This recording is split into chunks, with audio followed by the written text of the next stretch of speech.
Most people think education is about being useful. Aristotle thought that was an incomplete answer. He thought that education was about learning what to do when no one is giving you instructions. In the final book of Politics, he argues that education exists to prepare us for leisure, not work or occupation. So, is education meant to make you useful or to make you free? And what are you supposed to do when no one is telling you what to do? What do you do when your schedule is empty? What do you do with your free time? What is education actually preparing you for? This is the final episode on Aristotle's Politics, so let's begin. Aristotle introduces a radical claim. He argues that education is not only for work, productivity, or employment, but ultimately for something higher, leisure, understood as contemplation. Education is for leisure,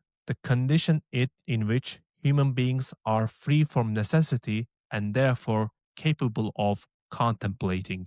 Remember this statement as we will return to this throughout the episode to unpack it. This is a direct challenge to how we think about schooling, careers, success, and even what we do with our free time. The word school comes from the Greek word skole, which means leisure, or that in which leisure is employed. Leisure in the sense of being free from immediate survival pressures, free from having to earn your next meal, free from necessity, so that now you can sit down and cultivate your virtues, your mind, or your body. The space where you are no longer scrambling to stay alive and can finally ask, what is worth doing for its own sake? So that's the original meaning of school. Most people today associate school with deadlines, stress, competition, anxiety, and preparation for something else.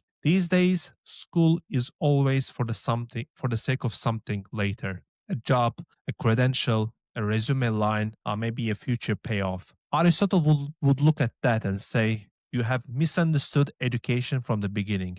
Now, when we talk about education in Aristotelian understanding, our definition is very broad. So this is something that we need to remember. So here we refer to physical education, education of the mind, education of the soul, music, art, drawing, arithmetic, science, philosophy. So basically the categories are very broad. It is the cultivation of the whole human being in all its formats, body, mind, and soul. But we will come back to this point of leisure more strongly later. Aristotle says that since education is such a big deal, in the ancient Greek polis, the education of the youth is the primary responsibility of the legislator, the governor, or the one who shapes the laws in the polis. More importantly, education should always be in view of the sort of governance, sort of people, sort of societal obligations that one wants to establish. Every society embodies a certain conception of the good life, whether it admits it or not, and education must be oriented toward that vision. We can understand this as a form of educating people into certain habits, values, dispositions, and expectations. Education must always be understood in relation to what kind of people you want to produce, what kind of society you want to sustain, what kind of obligations you expect people to recognize. The important nuance here is made by Aristotle. So education, but also habituations. So turning what is earned into practice and most importantly, into a habit. For example, so you don't just teach children what courage is in this understanding. Ideally, you also train them to act courageously until it becomes part of who they are. In Aristotle's view, basic education had to be uniform because the polis was thought to have a single shared goal. The city's goal was to cultivate a society where individuals can flourish and cultivate their virtues. Since the city has a single end, which is the flourishing of the community as a whole, and if citizens are educated privately with let's say, radically different values, desires, and conceptions of the good, then in that case, the city might lose its cohesion. If education was left to private hands, citizens would not share the same or similar moral dispositions. They would not be habituated towards the same conception of the good, and that might destroy social cohesion in this understanding, which would then break the polis apart. It is important to claim here that Aristotle is not necessarily objecting to homeschooling in its modern understanding, but rather he's saying that the contents of the basic education must be the same for everyone. For Aristotle, education was not merely a private concern, but something tied to the health of the polis. If the city has a character, education must cultivate citizens suited to that character. Aristotle says that everyone belongs to the city. No one citizen belongs to another citizen. The city is a whole and the individuals are part of it. In that logic, if you want to educate the whole, then you need to educate parts, which in this case means the education of every single person or citizen. Now, you might push back here and say this sounds like collectivism, but Aristotle's point is not necessarily about collectivism. The goal of the polis is not to crash individuality, but rather to create the conditions in which individuals can flourish as virtuous beings. And that only works if citizens trust one another. If they can reasonably expect that the stranger they meet on the street has been shaped by the same moral education. That shared formation creates cohesion, predictability, and trust, usually. And if you watch the earlier episodes, you already know that Aristotle would criticize Sparta when there is an occasion to do so, when he goes back to comparing cities, histories, mainly for their obsession with one end, that is, mastery over other peoples and their cultivation of only single virtue, courage at the cost of everything else. But here, surprisingly enough, Aristotle praises Spartans for paying serious attention to the upbringing of their children and doing so in a communal manner. We can say that Aristotle disagrees with the content of Spartan education, but agrees with their methods. So Spartans took education very seriously. They treated the upbringing of children as a common responsibility, and that is what Aristotle admires here. You might criticize Aristotle for disregarding the choice of individuals to homeschool their kids, but here we need to remember that Aristotle is thinking at a different level. He's asking what kind of community would be most desirable and what kind of education would sustain it. So, if such a community existed, it would be ideally in everyone's interest that children are raised in a way that produces shared habits. Also, keep in mind that Aristotle is not necessarily arguing for universal education for all, and the definition of who is citizen is very narrow, as it excludes many groups of people. And that is no surprise since we are talking about the views of philosophers who lived in antiquity. So there must be legislation for education, and education must be common. That far is clear. But we should also touch upon what education is. Three questions mainly. What should be taught, for what end, and whether virtue or utility slash usefulness is the primary goal of education. Even if we agree that education should teach virtue, then the question is which virtues? People don't honor the same virtues. Societies disagree about what excellence even means. So Aristotle starts with a concession that, of course, we must teach some necessary practical skills, reading, writing, basic arithmetic. But here's a test on deciding whether a skill should be taught to the children. A skill is appropriate for education if it does not deform the body, narrow the soul, or make someone slavish in character. Simple test. Does it cultivate virtue or prepare for virtuous leisure? There is a keyword again, leisure. Or does it merely train someone for use by others. There is a very important distinction also between cleverness and virtue implied in the text when you read it. For example, you can be extremely clever and still lack virtues or freedom or intelligence, let's say. So you can master techniques for manipulation, optimization, persuasion, extraction, and still have a deformed soul. So the job of education is not to teach you how to squeeze the last penny out of the next person. If you did that, Aristotle would ask and say, okay, well done, congratulations, you got rich, and now what? Okay, let's stress test this idea of education using some modern analogies and see whether modern actions align with this theory of education or not. I'm not saying they are right or wrong. It is just in this concept, in this context of this Aristotelian understanding of education. So, should schools teach people how to meditate? Yes. Should schools teach people how to engineer social media algorithms to maximize engagement, outrage, or addiction? Aristotle would say no. This is a clever trick, but not necessarily virtuous. Should schools teach people how to exercise?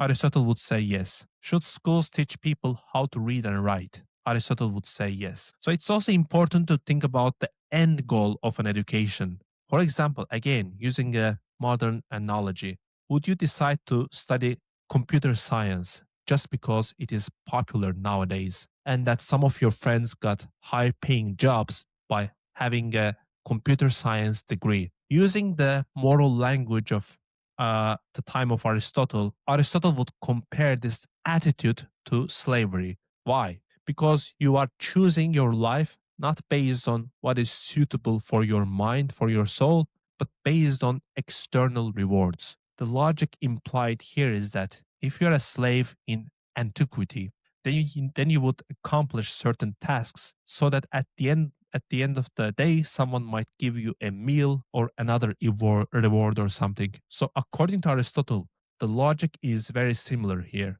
You are subordinating your education to something else. Aristotle would ask, is this worth doing for its own sake?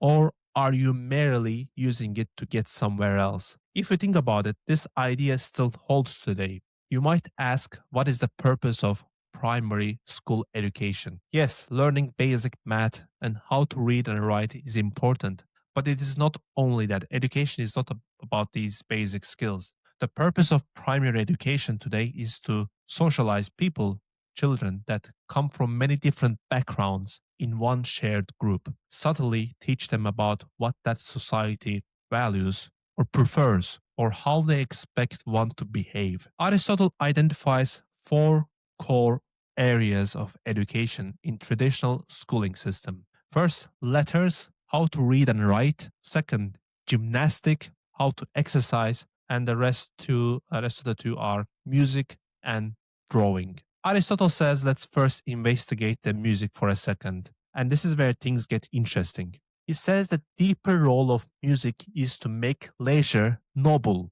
Music trains the emotions. It shapes how we respond to harmony, rhythm, order. It prepares the soul or mind for higher activities. And here Aristotle returns back to the idea of leisure that we discussed earlier at the start. By now, we already know that leisure is almost something very sacred and divine for Aristotle, and for a very good reason. As we discussed in earlier episodes, Aristotle considers leisure the beginning point of everything worth pursuing. So when you have free time and when your mind is not preoccupied with staying alive, then you are able to think, do science or philosophy. And then music helps here by making this process more pleasant and more noble. Aristotle's image implicitly is something like this: a person who studies nature, mathematics, philosophy, not in a frantic, competitive rush, but in a calm, reflective state, accompanied by music that enriches the soul. Which brings us to another simple but very deceptive question: what should you do with your free time? So, returning back to leisure. Now, the question is what sort of activity one should have when they are free. or when they have enough leisure time. What should you do with your free time? Again, since we are reading Aristotle, we should already be familiar that when this question is asked, we are ultimately interested in finding out what is the end goal. Remember, for Aristotle, there has to be an end for everything. And perhaps most importantly, for today's discussion, what is the connection of this leisure to education? And why is it such a big deal? So, the end goal of life is not to play. Play is not bad, but play is not the highest thing. Play exists for the sake of rest, and the rest exists for the sake of occupation. But occupation exists for the sake of leisure. Occupation and leisure are two different things for Aristotle. You work on your occupation so that you can have enough leisure time later on to do other things such as study, philosophy, or sciences. But you need rest when you do your occupation, and play can be a restful activity in that context. Occupation, uh, askolia in ancient Greek, means the necessary work. Leisure, skole in ancient Greek, means the space where the highest activities occur, leisure. And you can kind of start guessing the connection already to the education here. The word leisure literally in ancient Greek means school. But here's what Aristotle says. Be careful. You do not need to play when you are in leisure, because leisure itself by itself is a pleasureful, cheerful, and happy activity if you know how to use it. For example, if you are a farmer or artisan or any worker, you can't just do farming for 24 hours non-stop. You need rest. And during those times of rest, let's say play can be your source of pleasure. You can watch a TV maybe or play video games, whatever. But if you are done with your farming part of your work, in other words, your occupation, whatever it is, and now let's say you have enough free time to study science or work on science, then you do not need rest to have pleasure. Because doing science, doing contemplation itself is a pleasurable activity by itself. If you are engaged in contemplation, study, philosophy, science, then understanding for its own sake, that activity is already complete, already satisfying, already joyful. It does not need distraction. Aristotle says that this type of pleasure is available only to those who have free time and when they are in leisure. Then they do not need to distract themselves with little pleasures. Aristotle says that being at leisure itself and doing contemplation itself is the end. So you get pleasure by the activity itself, not for some end goal. He says that's why one cannot regard one's occupation as an end. Because when you are working on an occupation, it is usually for the sake of an end product. But what is highest must be for the sake of itself. And that's where leisure comes to the picture. So leisure in this understanding is not time off. It is not a private fulfillment. It is not a weekend escape. It is the primary condition for philosophy, statesmanship, and shared contemplation. And that brings us back to education. If education is oriented towards leisure, then subjects like physics, biology, ethics, philosophy should be taught for their own sake, not for the sake of any specific goal.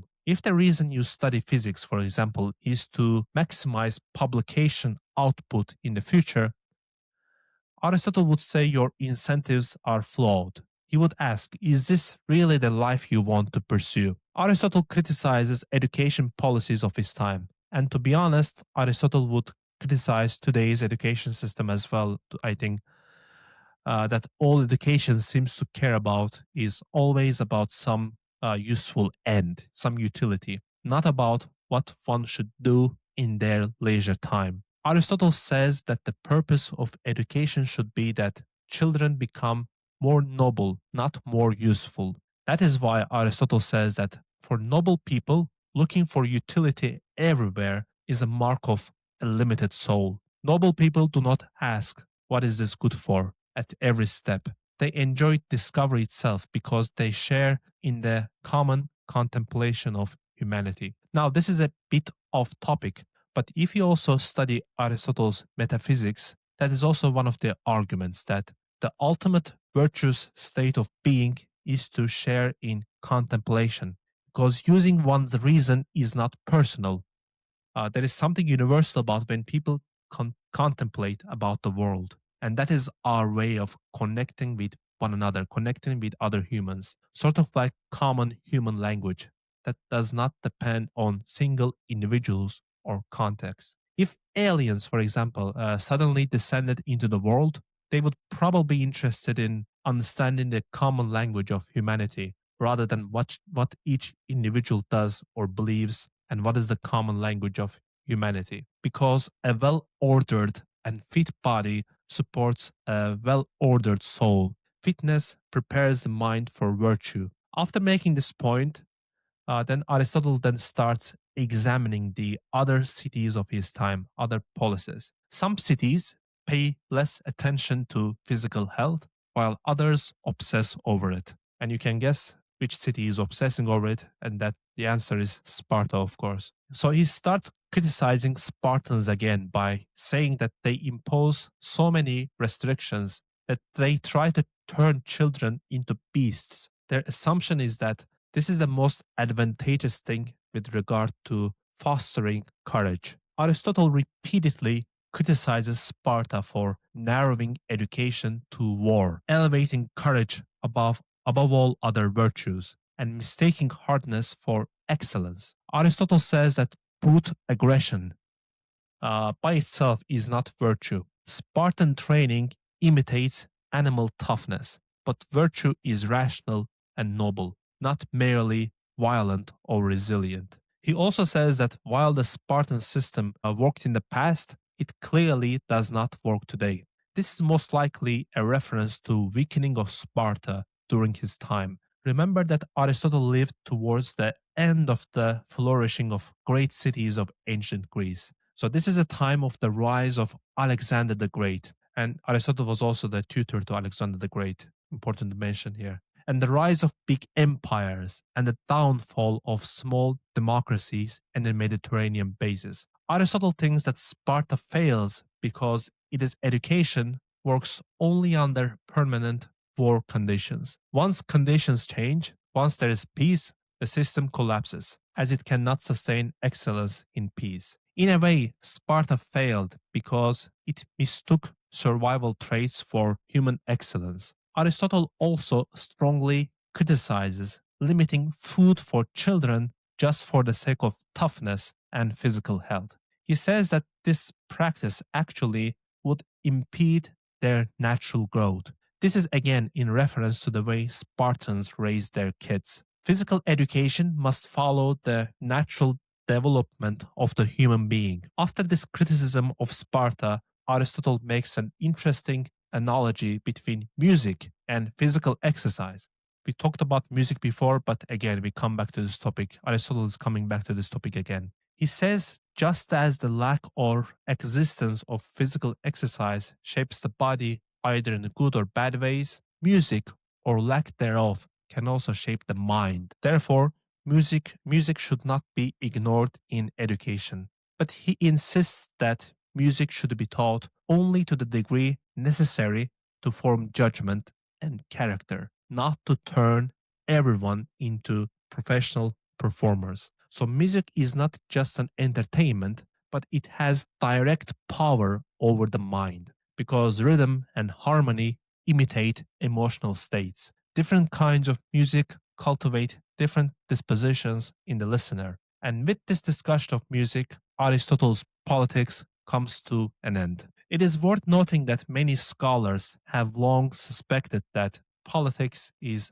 unfinished or incompletely preserved. As you notice, the work ends abruptly in technical discussion of music. There is no formal conclusion or concluding synthesis tying politics back to the ethics. Aristotle elsewhere promises the fuller treatment of education, but it never appears. So it's likely that either Aristotle planned more material and didn't complete it, or parts of the notes were lost. Why is Aristotle's politics important? because it might be one of the last comprehensive books on organizing politics in antiquity. Because the time after Aristotle's death is quite troubling and fragile in the world. After Aristotle's death, the political world he was addressing began to disappear. The rise of the Macedonian Empire, its fragmentation, and later the expansion of Rome marks the gradual decline of the small polis as the central unit of political life. Aristotle is discussing these topics in a time of global transformation where the intellectuals of his time foresee that the time of small city states is disappearing and the time of big empires is coming to the Mediterranean. I may return with another episode in the future to share further reflections on the politics, but for now, this series comes to an end. Going forward, I'm thinking of doing a solo series on Aristotle's ethics, maybe Plato's Republic, perhaps some pre-Socratics as well.